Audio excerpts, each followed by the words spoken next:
Hello, this is Johanna and I'm back with 2 minutes at Copcard. Today I'll present a study by Johanna Krøll and colleagues entitled Beta Blocker Adherence Among Patients with Congenital Long QT Syndrome. Beta blockers are first-line treatment in patients with congenital long QT syndrome to prevent malignant arrhythmias. In this study, they examined long-term beta block adherence and associated risk of discontinuation among patients with congenital long QT syndrome. Using Danish nationwide registries, patients with congenital long QT syndrome claiming a prescription for any beta blockers were identified and included between 1995 and 2017.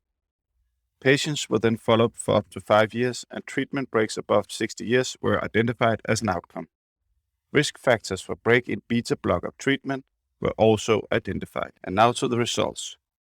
500 patients with congenital long QT syndrome in treatment with beta blockers were identified. During the follow-up, almost a third had at least one treatment break. Risk factors associated with treatment breaks were ICDs with a hazard ratio of 1.7, beta blocker side effects with a hazard ratio of 2.7, and psychiatric disease with a hazard ratio of 1.6. Risk factors associated with beta blocker adherence were ventricular tachycardia or syncope with a hazard ratio of 0.6.